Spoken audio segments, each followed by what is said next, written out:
Unahin na muna natin mga kababayan itong response ng ating gobyerno sa bagyong Inteng kasi marami naman yung binaha sa Metro Manila and neighboring provinces. And as usual, siyempre yung mga kalaban ng ating gobyerno pinagpipiestahan po. Kaliwat kanan na naman po sa pag-atake laban sa ating Pangulong Bongbong Marcos. Nasaan po ngayon yung ating Pangulo? Yung Pangulo po, sige lang ang trabaho. Pakinggan natin yung sinasabi ng ating Pangulo. Local governments and the general public. Well, pagka may ganito, meron na kaming standard operating. Nagpapagang mga balita at pagtalakay sa mga isyo na lipunan. Pulsa, opinyon, para at paglalantad sa katotohanan. Pulsa, what you see is what you get. Unisan. May ganito, meron na kaming standard operating procedure na sinusunod na natin. Of course, the main element here is we are monitoring kung ano ba talagang weather situation. And of course, yung ating. Pero so far, yung problema yung hangin. Ang hangin. But unfortunately, pag tinitignan natin yung mga forecast, dito sa Manila, bago aakyat, tatawid ng Cagayan. So, we are watching it. Ang tinitignan lang natin sa eskwela, syempre iba. The LGUs also make their iba-iba. The LGUs make their own decision with that. Except if there is a region-wide assessment na hindi pwedeng sa Namamo naman, ang tinitignan lang namin ay makapunta yung mga empleyado natin makapasok at makauwi. Kasi pag mahirap ang mas natin sila doon sa so that's what we're watching now. And we're prepared for the aftermath of all of this, as usual, and forward placement na tayo ng mga kailangan. We will just have to wait for the weather to see what it will do. Hopefully, umiwas sa atin, but even if it does not, we have all the elements in place to support people na magiging mahihirapan dahil sa pag-intake. So, we are just watching it and we are trying to adjust. We leave a lot of the decision-making to the LGUs and to the regional offices because iba-iba sitwasyon. So, but as we go on to the rest of the day, wala sa pamo ngayon, we will see. We will try to give the bulletin as early as possible for work and school tomorrow. Ang instruction pa sa kanila, kung maaari, bago tayo matulog, alam na natin kung may pasok. Pag-adjust na tayo. Tulungin niyo po bang NDRMC today? I'm sorry? Are you going to meet with the NDRMC? That's always my policy. Hindi ko, pagka nasa gitna ng crisis, hindi ko sila tinatawag, nagtatrabaho sila. Besides, wala naman, they keep reporting naman to me at yung sa specific areas, doon lang naman ang pagbago. As a whole, nationwide, region-wide, island-wide, kung ano man ang area na affected, that's we are monitoring and we will give advisories as quickly as possible. So doon kami pumapasok sa national. That's when we come in and make the advisories as to whether or not may pasok sa eskwela, may pasok sa Alright?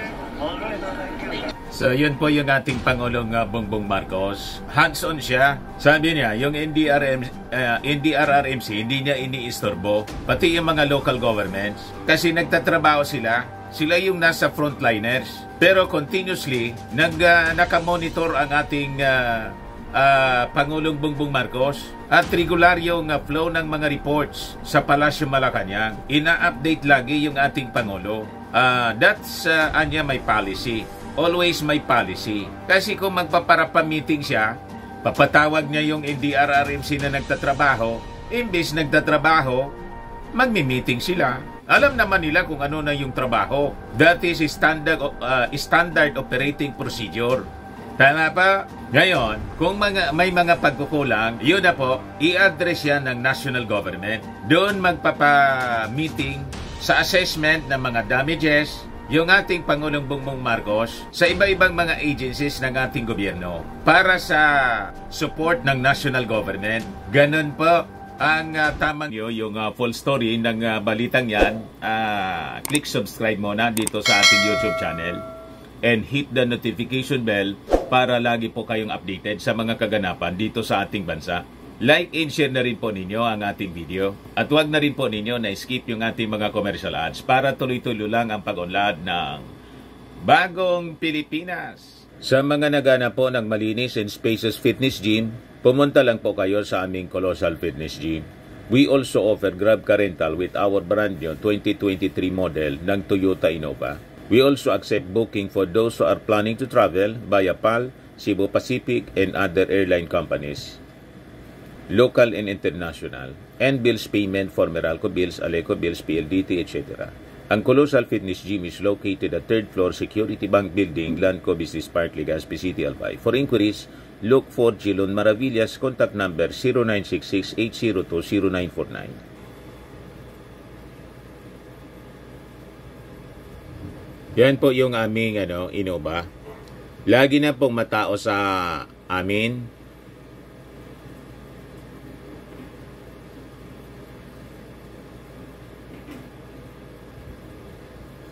Yan po mga bagong clients namin. Napakaganda at colorful at napakalinis ng aming gym po. Pati mga foreigners po pumupunta sa amin. Mga British tourist po sila dito sa Legazpi. Na-set up na rin po yung aming mga brand new gym equipment.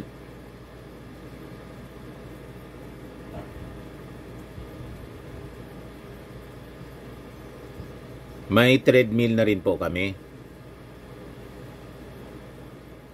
Ito naman po yung bago naming product na binibenta online. Eye Glow Serum, whitening po siya. Tingnan ninyo yung epekto sa aking anak na architect before and now. Yung mga inquiries po ninyo, dumiretso na lang kayo sa kanyang Facebook account, Riz Maravillas.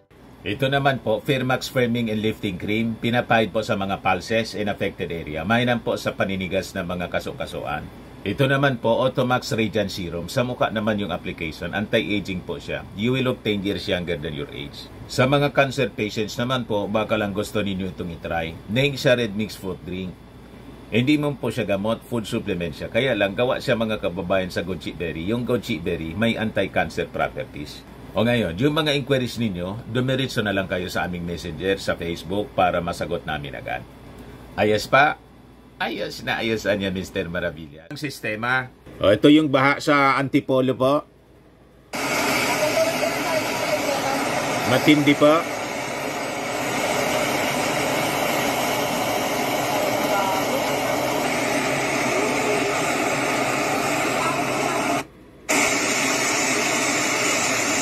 Barangay San Isidro, Antipolo, Rizal po siya. Courtesy ng Philippine Star. Yan po, flash flood in Antipolo. Ito Antipolo pa to. Courtesy naman ng Manila Bulletin. Mga shinare ito ng ating mga netizens. Yan po. Raymond Calios ang nag-share nito.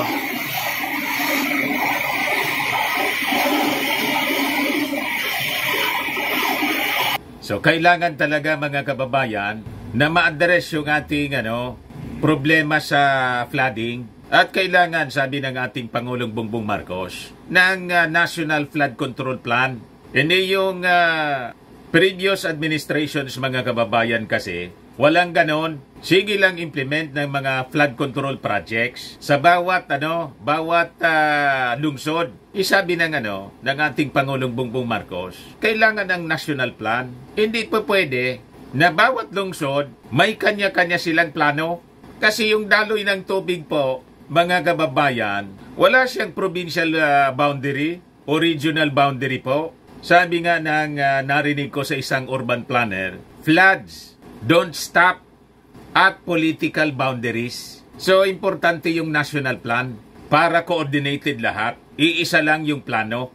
Ito yung failure ng mga previous administrations. Kaya nasayang po, mga kababayan, yung bilyon-bilyon na pondo. Ito ngayon yung inaayos ng ating Pangulong Bongbong Marcos. But of course, it will take time. Kaya yung mga turo ng turo po ng sisi sa ating Pangulo. Kasi yung Karina po, lumubog tayo. Ngayon naman lumubog tayo. 2 years pa lang po yung ating Pangulo. Yung 6 years nga po ni Digong, na kung saan mga kababayan, 11,000 plus na flood control projects yung kanyang inimplement, wala man tayong naramdaman.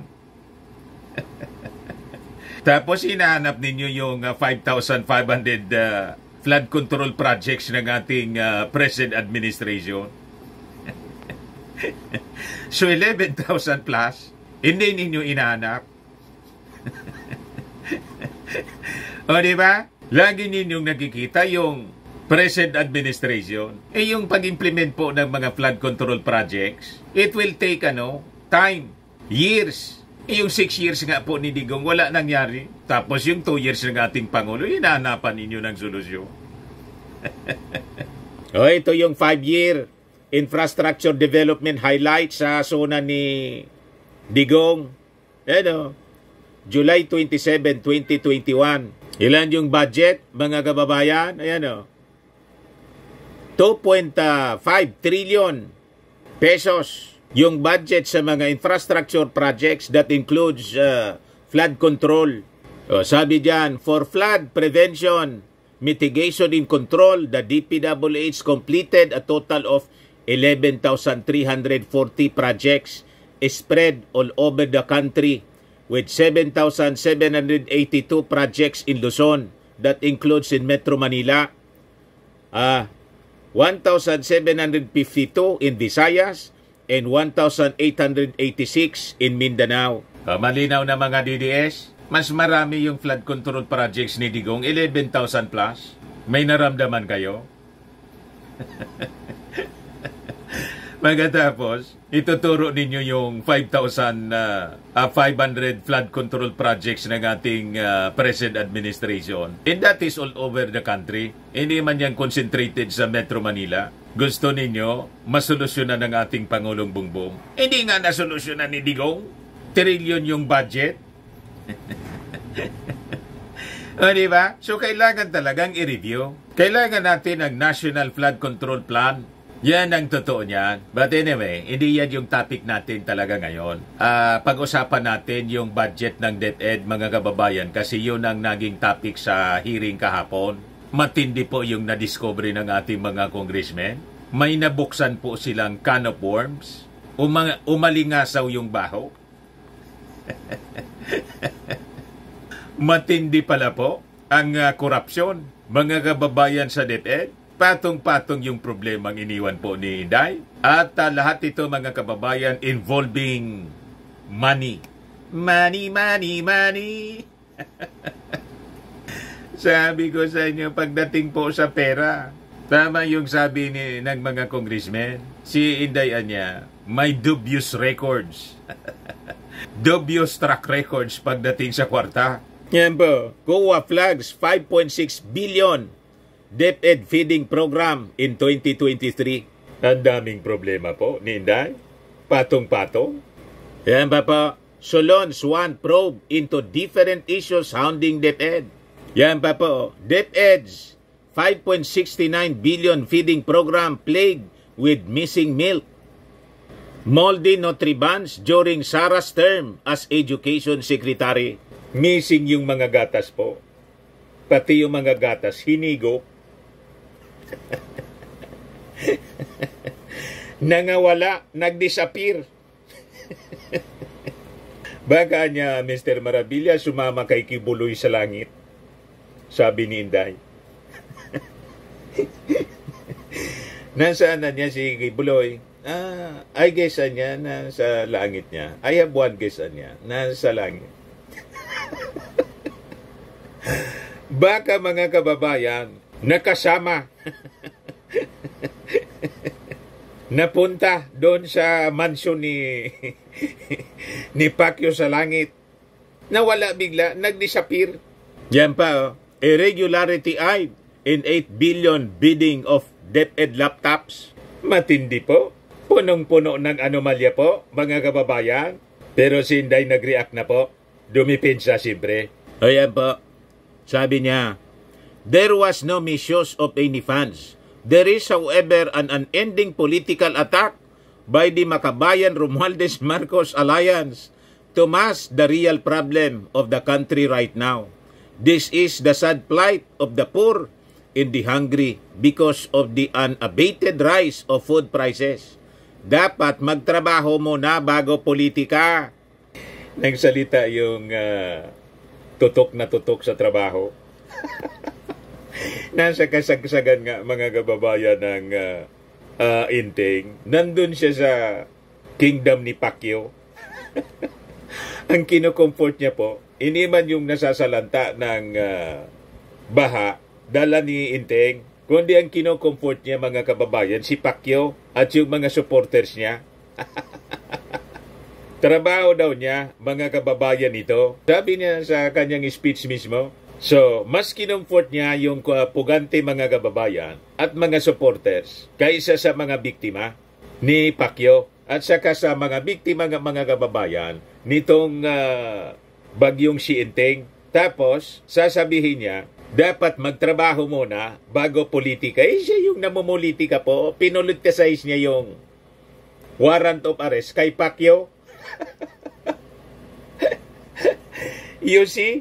But anyway, ibigay ko sa inyo po itong mga kahindik-hindik na kwento mula sa nadiskubring nabuksang can of worms sa DepEd.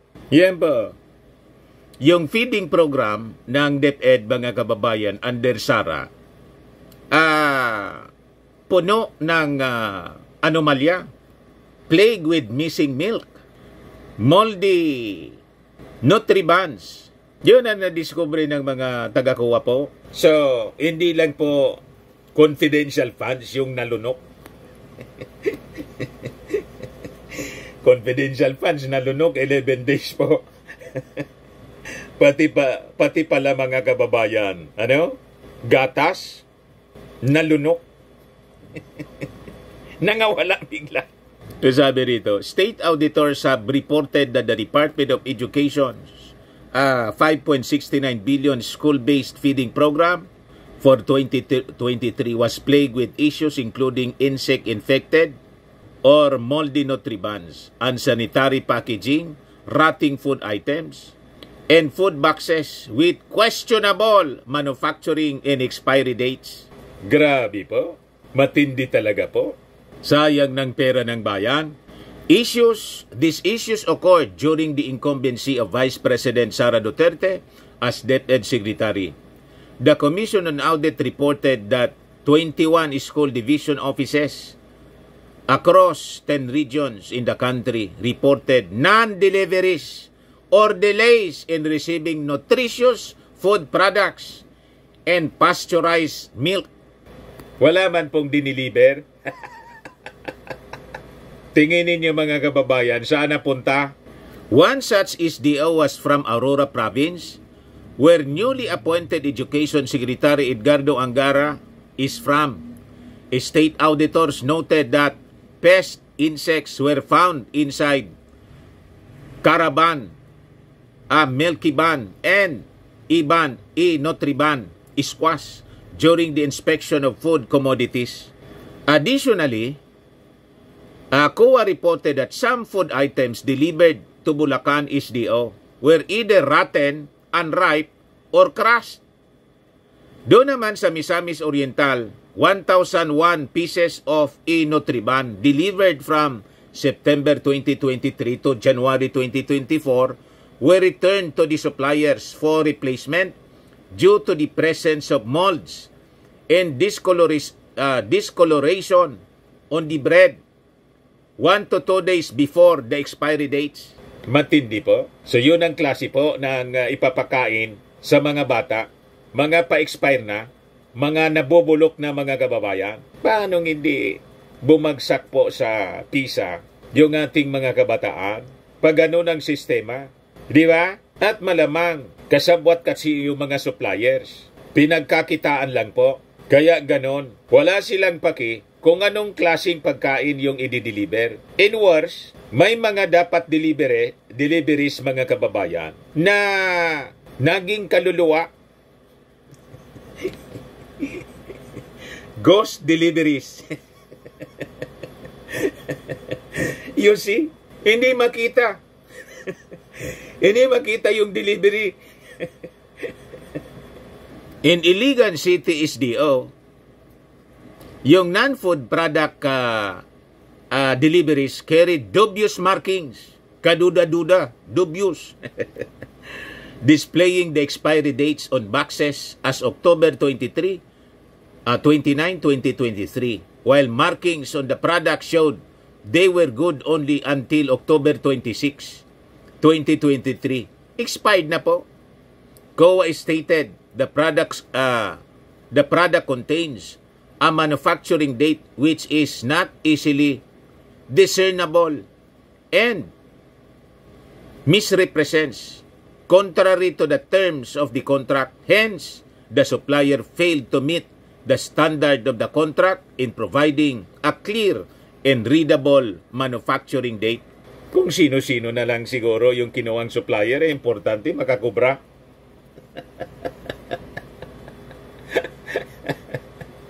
Matindi po, mga kababayan.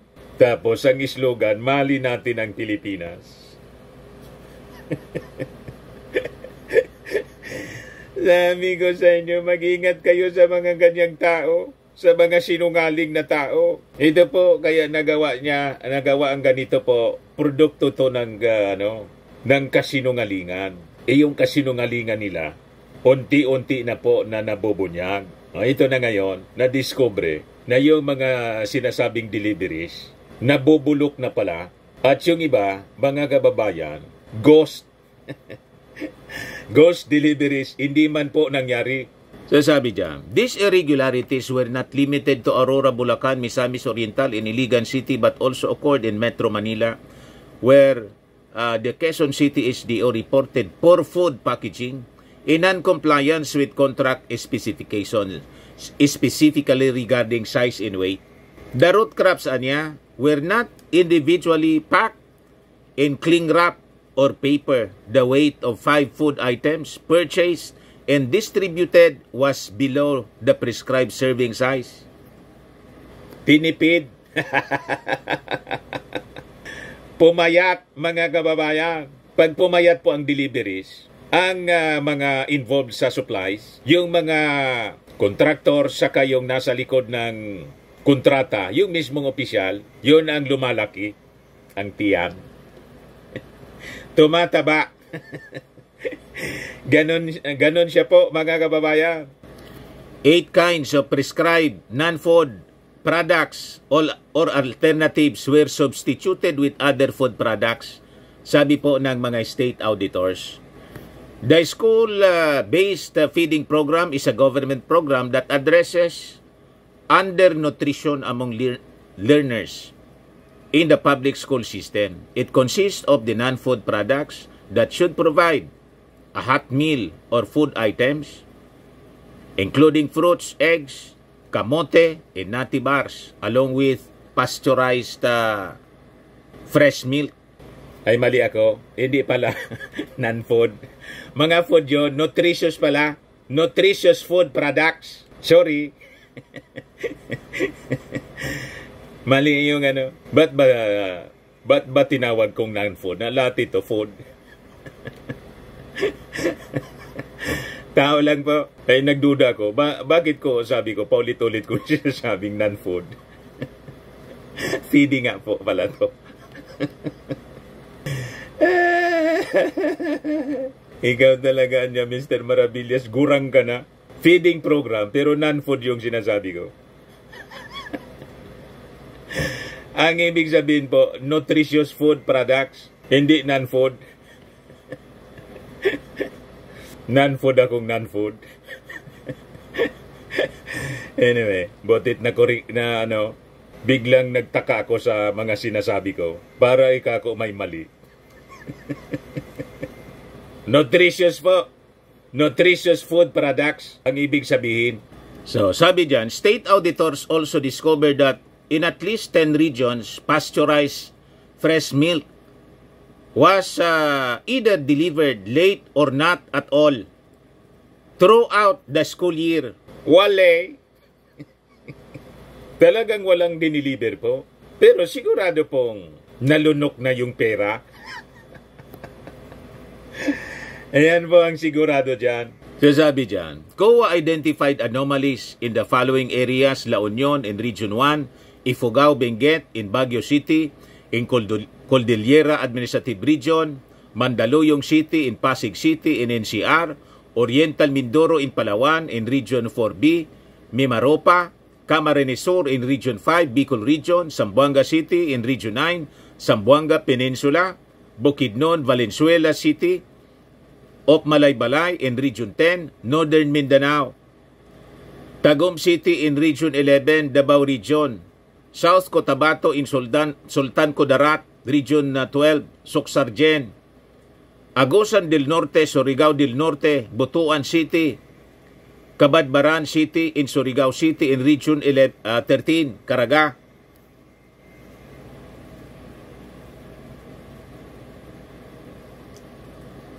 Several anomalies and irregularities were attributed to months-long delays in signing supply contracts with the Philippine Carabao Center or the National Dairy Authority. Private suppliers were also blamed for late deliveries of milk in NCR, CAR, and the Regions 1, 4B, 9, 10, 11, 12, and 13. Even though funding was reportedly released as early as the first quarter of 2023. Confirmed. Nalunok na yung kwarta kasi na-release na po. Sindikato po talaga. Mga kababayan, napasok ng sindikato yung DepEd. Matindi. Na-release na yung kwarta. Oh. Almost 100 million worth of food products have yet to arrive in Camarines Sur SDO in contracts for milk delivery have not been signed. As of February 14, 2024, nutritious food products totaling to 6,847,234 units amounting to 98 million plus remained undelivered. The procurement of milk products was not yet recorded, sabi po ng audit team. Moreover, payment to the supplier was already made in the Palawan SDO, where the delivery of the food supplies.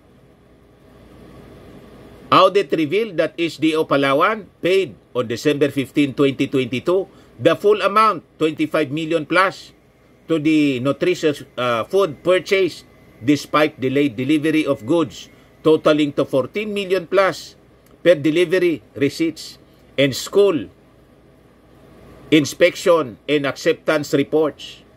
Matindi po. Nagorgor. Nagorgor po yung pondo. So sabi diyan, COA said the DepEd guidelines on the feeding program had not been followed as some SDOs received full but belated food supplies and milk deliveries resulting in school giving out double relations of nutritious food products and milk and even distributing them to students who are not undernourished to avoid spoilage. The delayed implementation of the school-based feeding program was a main result in the non-completion of the full cycle of the feeding program for its targeted beneficiaries. Hence, the maximum benefits for the program may not be attained, sabi po ng COA. So, dumagdag po yung impeachable offense. Corruption, mga kababayan, another corruption and betrayal of public trust. Yan po, mga kababayan, ang abutin nito ni Inday sa pagsingawan, mga kababayan, nitong mga anomalies na nadiscover po sa kanyang incumbency sa DepEd. Now, other than yung sa pagkain po, sa feeding program, pati yung sa laptop, yan o, irregularity in 8 billion bidding of DepEd laptops. Sabi po dyan, House Assistant Majority Leader in ako Bicol Party List, Representative Jill Bungalon, exposed what he described as a conspiracy behind the bidding of 8 billion worth of laptops and other related equipment for public schools during the time of Vice President Sara Duterte. At the start of the hearing, kahapon po, Bungalon told DepEd Secretary 1 Edgardo Angara that he may not be able to answer his questions as he would be raising concerns about the procurement of laptops and other equipment for public schools in 2022 and 2023. The burden anya of answering these questions fell on Undersecretary for Procurement Gerard Chan, who has taken over from former Undersecretaries Michael Poa and Gloria Mercado. Ito yung mga tao, si Poa, kasama ni Inday, mga kababayan sa DepEd, ngayon nang mag-resign na siya as DepEd Secretary. Ito yung laging nasa likod niya. Dala niya sa Office of the Vice President. Ito yung mga salarin. Mga trustee ni Inday. Sabi ni Bungalon, there is a conspiracy anya that happened here. In this procurement, there was first bidding and rebidding. But the participants were the same bidders. Those involved in the conspiracy are those sitting in the back or bidding in awards committee. And the procurement official supervising them, sabi po ni Bungalon. Bungalon said that based on the bid submitted during the first bidding, there was a price variance of 24%, meaning the government stood to save at least 1.6 billion. Upon Bungalon's prodding, Chan explained that the first bidding failed because the bidder submitted incomplete documents. As for the price variance, yung pagkakaiba sa presyo, Chan said, the bidding participants maybe corrected their documents and price might have changed. Chan promised to submit all documents pertaining to the procurement of the 8 billion worth of laptops. So, binago nila yung presyo. Pag binago po yung presyo, ang ibig sabihin niyan, nagtungpats. Yan man lang po. Sabi ko sa gobyerno, sabi ko sa inyo mga kababayan, sa gobyerno, hindi man po tumatawad, pumapatong. Ayaw nila ng mura. Gusto nila mahal. Mura yung actual na presyo. Pero yung payment dapat doble, triple. Triple na sa actual na presyo. Ganon po ang sistema. Yon ang nadiscover sa DepEd, mga kababayan. Patong-patong na tungpats. Tungpats na, patong-patong pa. Kaya po, papaimbestigahan. Tuloy-tuloy ang investigasyon, mga kababayan ng Congress. Ayan po, Solons One probe into different issues hounding DepEd. Lalo nitong iinit yung ulo ni Inday. Sasabihin niya, pinagkakaisan siya ng sabuatang Makabayan Black and Romualdez. Pinopolitika siya. Ipaliwanag mo kasi ng maayos. Bakit ito ganito? Bakit may mga missing na deliveries ng gatas? Milyon-milyon. At iba nabubulok na ng mga pagkain. At ito pa, yung laptops, biglang nagbago yung presyo. Yes, sabi dito po sa balita, during Monday's deliberations of DepEd proposed 2025 budget, ACT Teachers Party List Representative Franz Castro, ako Bicol Party List Representative Raul Angelo Bungalon, and Batangas Representative Gervi Luistro separately called for investigation due to different revelations on procurement problems when Vice President Sara Duterte was still leading the department. Luistro's call, meanwhile, was accompanied by isubpena on all bidding documents since 2022 regarding DepEd's computerization program, which have been hounded by significant delays in procurement and delivery, an issue pointed out by the Commission on Audit. The subpena will be will include certifications from end users that they receive the information in communication technology or ICT materials, plus feedback from teachers who may have complained about the state of the computers, laptops, and smart television sets. Bungalon meanwhile raised concerns over a possible conspiracy as bidding procedures for the ICT materials were repeated even if the original prices in the first bidding anya were more advantageous to the government. Kasi yung dating bidding, tama na sana. Kasi mababa yung presyo. Nag-rebid para taasan yung presyo. Baligtad po. Ang bidding po para makamura, hindi para taasan yung presyo. Baligtad yung ginawa ng DepEd. Mababaan niya yung presyo ninyo. Mahinaan niya.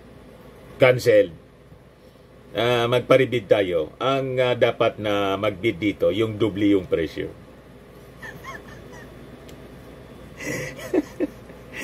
Ganon yung nangyari, mga kababayan. So with all these anomalies, mga kababayan, makikita na po ninyo, maaninag na ninyo yung writings on the wall.